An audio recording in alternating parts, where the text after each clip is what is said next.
Sa bawat galaw ng crypto industry ay may mga sandaling nagiging usap-usapan ang isang simpleng post na nagbubukas po ng mas malalim na debate. Sa pagkakataong ito, ang nangyayaring sigalot ay hindi po nanggaling sa isang random troll o influencer, kundi mula mismo sa isang taong may bigat at impluwensya sa institutional world. Isang executive mula po sa VanEck, isa sa mga pinakamalalaking asset managers sa buong mundo, ang nagbitiw po ng salita na agad tumusok sa damdamin ng community na XRP. Hindi lamang ito isang biro, hindi lamang ito isang banter.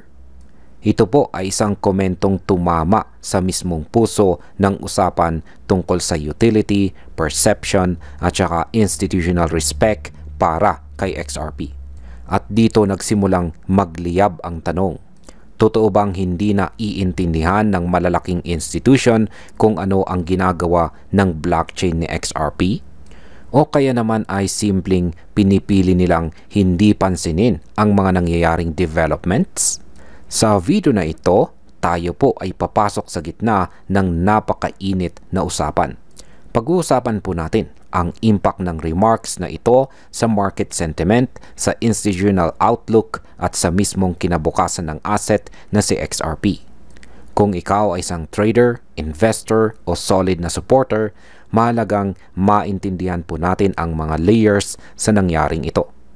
Bakit nga ba umabot sa community ni XRP ang komento ni Matthew Siegel?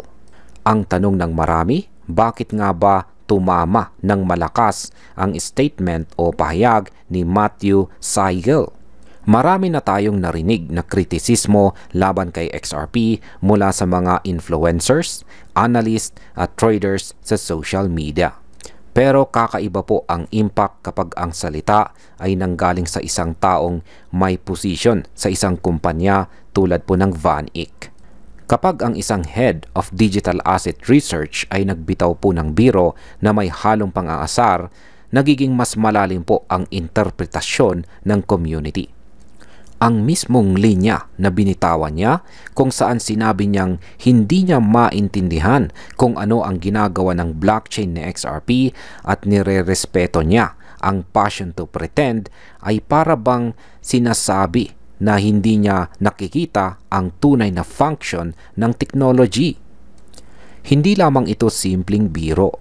Para ito sa iba ay tila isang deklarasyon na wala pang nakikita ang ilang bahagi ng institutional world na compelling reason para seryosohin ang project.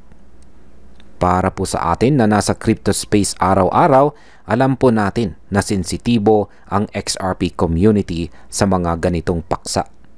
Ang asset ay dumaan po sa napakaraming taon ng maling interpretasyon, underestimation at institutional debates. Kaya nang biglang may executive na tila minamaliit ang utility, lumakas po agad ang reaksyon.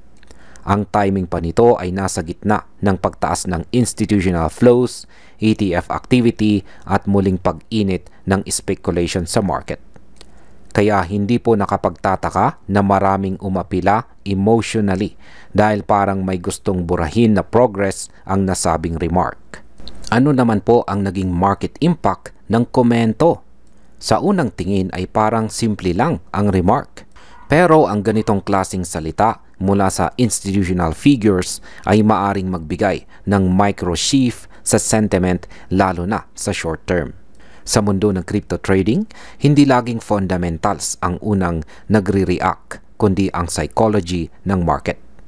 Kapag naririnig ng retail at institutions na may skepticism na nanggagaling sa malalaking kumpanya, nagiging mas maingat po ang iba sa kanilang risk exposure kay XRP. Sa kabilang banda, may portion din ng market na nakikita ang ganitong criticism bilang isang contrarian signal.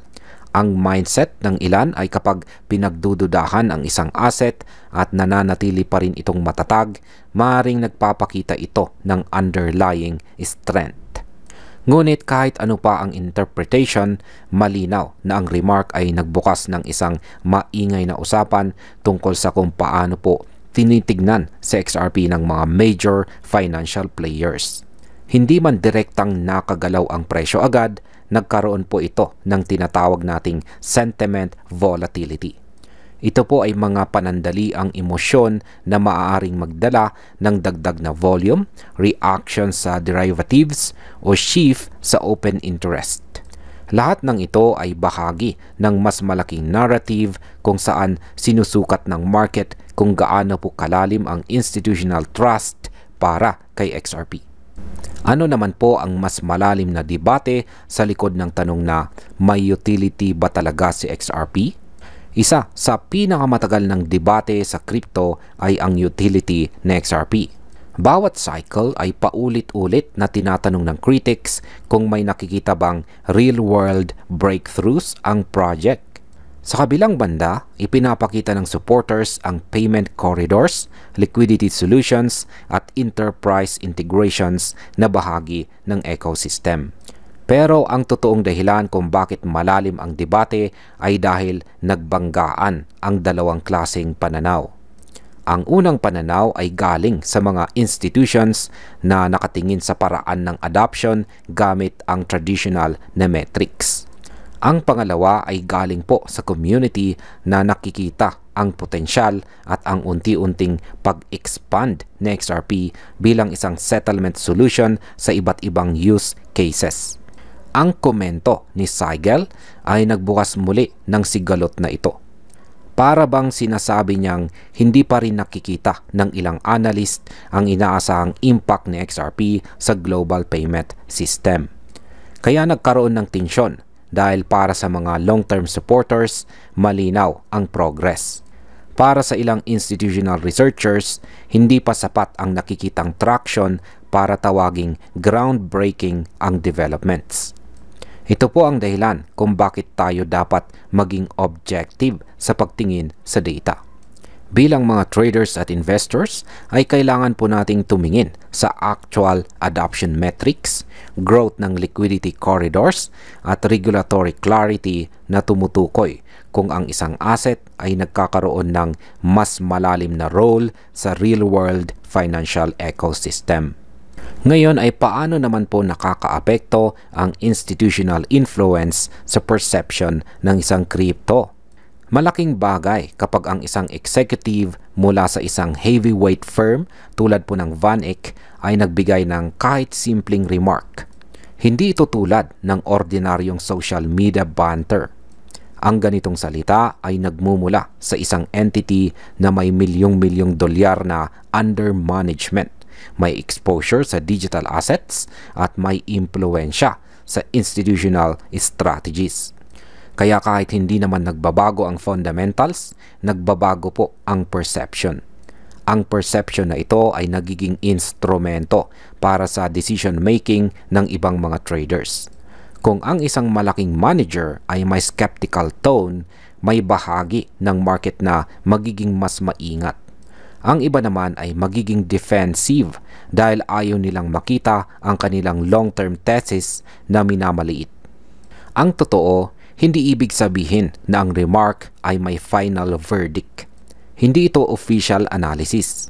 Pero ang tono ay nagsisilbing indicator ng kung ano ang nararamdaman ng ilang bahagi ng financial world. Ang insight na ganito ay mahalaga dahil nagbubukas po ito ng usapan kung paano po tinatrato ng mga malalaking kumpanya sa XRP bilang isang potential long-term asset. Paano naman po nag-react ang XRP community sa sitwasyon? Natural lamang po ang mabilis at matapang na tugon o reaksyon mula sa XRP community. Isa po ito sa pinakamatibay at pinaka-vocal na grupo sa crypto. Marami pong supporters ang agad nagdepensa at nagbigay ng examples ng progress ni XRP.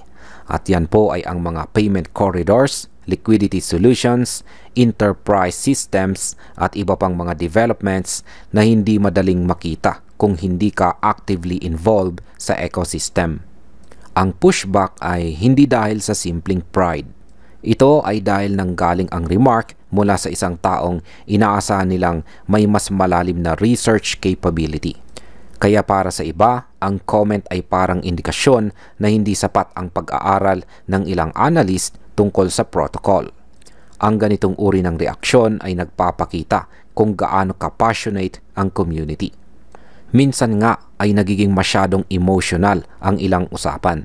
Pero sa kabilang banda, ito rin ang dahilan kung bakit nanatili si XRP bilang isang asset na may cultural power sa crypto industry. Ang cultural power na ito ay madalas na hindi naiintindihan ng mga traditional institutions. Ano naman po ang mas objective na paraan ng pagtingin sa pangyayari? Ang pinakamahalaga sa lahat ay ang pagtingin po sa sitwasyon ng walang sobrang emosyon. Ang remark po ni Siegel ay maaring humorous at provocative, pero hindi ito dapat maging dahilan para mawalan tayo ng objectivity bilang traders at investors. Ang tamang paraan ay ang pagtingin sa actual data, adoption rate, liquidity, partnerships, regulatory landscape at kung paano po nagbabago ang role ni XRP sa financial ecosystem. Ang totoo, ang nangyaring ito ay mas tungkol sa crypto culture kaysa sa fundamentals ni XRP. Sa crypto space, natural po ang banggaan ng opinyon. Natural po ang asaran. Natural ang tribal energy. Kaya kailangan nating kilalanin na hindi dahil may nagbitiw ng biro mula sa isang malaking kumpanya ay nagbabago na ang long-term trajectory ng asset.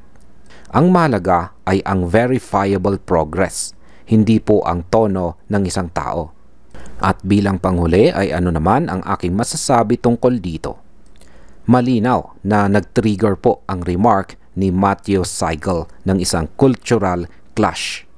Hindi ito tungkol lamang sa utility, kundi sa relasyon ng community at institutions. Natural na maging sensitive ang mga supporters dahil matagal nang nakikipaglaban sa XRP para sa recognition. Natural din naman na maging blunt ang ilang analyst dahil bahagi po ito ng kanilang character at saka approach sa research. Ang pinakamahalaga ay ang maturity ng ating pagtingin. Hindi natin kailangan na ibase ang ating conviction sa tono ng isang tao. Ang tunay na sukatan ay kung paano po nagpapatuloy sa XRP sa pagbuo ng foundation nito sa real-world solutions. Sa uli, ang market ay hindi sumusunod sa humor. Ang market po ay sumusunod sa progress.